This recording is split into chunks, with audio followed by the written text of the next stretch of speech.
ওয়ালতাকুম মিনকুম উম্মাতুন ইয়াদউনা ইলাল খায়রি ওয়া ইয়া'মুরুনা বিল মা'রুফি ওয়া ইয়ানহাউনা আনিল মুনকার ওয়া উলাইকা হুমুল মুফলিহুন।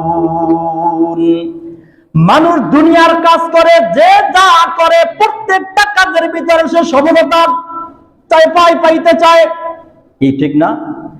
ব্যবসা করলে ব্যবসার ভিতরে সফলতা অর্জন করতে চায়, অন্য চাকরি করলে চাকরির ভিতরে সফলতা অর্জন করতে চায়। যা করে না কেন মানুষ চায় সফল কাম হইতে। আর আল্লাহ রাব্বুল আলামিন সেই সফল কামের চাবিকাঠি বলে দিলেন তার কোরআনের ভিতরে। আল্লাহ রাব্বুল আলামিন বলেন, ওয়ালতাকুম মিনকুম উম্মাতুন ইয়াদউনা ইলাল খায়র, তোমাদের মধ্য থেকে একটা গ্রুপ, একটা জামাত, একটা গ্রুপ এমন থাকা দরকার যারা আল্লাহ তাআলার, যারা উত্তমের দিকে ডাকবে, কল্যাণের দিকে ডাকবে, ভালোর দিকে মানুষকে ডাকবে। হ্যাঁ, এরকম একটা জামাত তোমাদের প্রত্যেকের মধ্যে থাকা দরকার।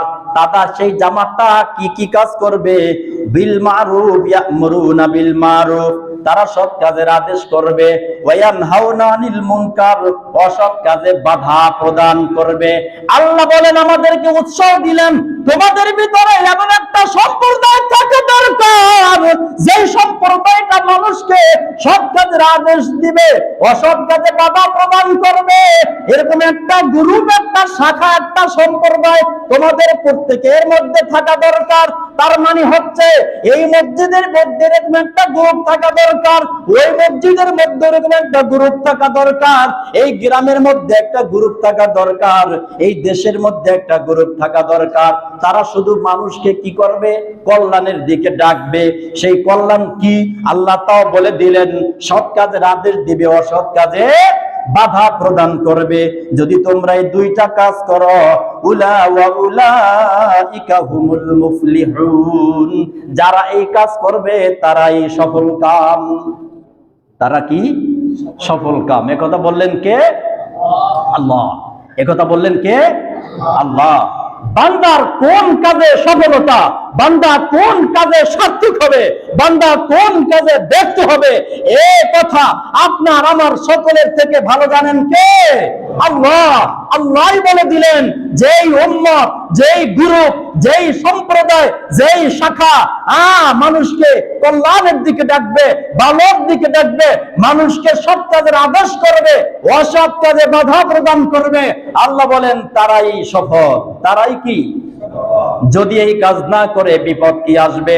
আল্লাহর রাসূল এক হাদিসের মধ্যে বলেন, যখন মানুষ সৎ কাজের আদেশ ছেড়ে দিবে, অসৎ কাজে বাধা প্রদান করা বন্ধ করে দিবে, তখন তাদের উপরে গজব আসবে, আযাব আসবে, বিপদ আসবে, মুসিবত আসবে। তারাই আযাব আর বিপদ থেকে বাঁচার জন্য আল্লাহর দরবারে হাত তুলে দোয়া করবে, ওগো আল্লাহ বিপদ থেকে বাঁচাও।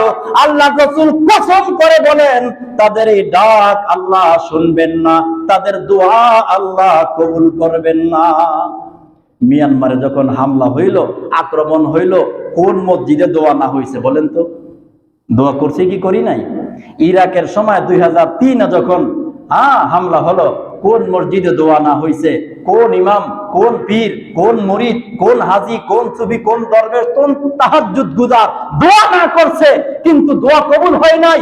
অনেকে দুর্বল ইমানের কারণে, ইসলামের জ্ঞান কম থাকার কারণে বলে ফেলছে, আল্লাহ দোয়া কবুল করে না। কি কথা ঠিক না? কিন্তু দোয়া কবুল না হওয়ার কাজ ছিল কি? সৎ কাজের আদেশ বন্ধ করে দিছি, অসৎ কাজে বাধা প্রদান করা বন্ধ করে দিছি। এই বন্ধ করে দেওয়ার কারণে নবীজি কসম খেয়ে বলেন, তোমাদের যখন এই অবস্থা হবে, আসমান থেকে গজব আসবে, বিপদ আসবে, মানুষের পক্ষ থেকে সৃষ্ট বিপদ আসবে, যা কিছু আসবে, আর তোমরা আল্লাহর দরবারে দুহাত তুলে মোনাজাত করবে, আল্লাহ আমাদেরকে বাঁচাও, বিপদ থেকে বাঁচাও। আমি আল্লাহ তখন তোমাদেরকে বিপদ থেকে বাঁচাইব না, বিপদ থেকে বাঁচাইব না। এই জন্য আমরা যদি আল্লাহ তাআলার সাহায্য পেতে চাই, আমরা যদি সফল কাম উম্মত হতে চাই, আমাদের কাজ কয়টা? দুইটা। সফল কাম উম্মতের কর্মসূচি কয়টা? দুইটা। নাম্বার 1, সৎ কাজের আদেশ, নাম্বার 2 অসৎ কাজে বাধা প্রদান, অসৎ কাজে বাধা দেওয়া। যদি এই 2টা কাজ করে, আল্লাহ রাব্বুল আলামিন বলেন উলাইকা হুমুল মুফলিহুন, এই কাজ যারা করবে তারাই সফল। মানুষ তো সবাই সফল হইতে চায়, আমরা সফল হইতে চাই কি চাই না? হ্যাঁ, যদি আমরা সফল হইতে চাই তাহলে নিজেও নামাজ পড়বো, অন্যকেও কি করব? নিয়ে আসবো। আল্লাহ জাল্লা শানুহু আমাদেরকে তৌফিক দান করেন।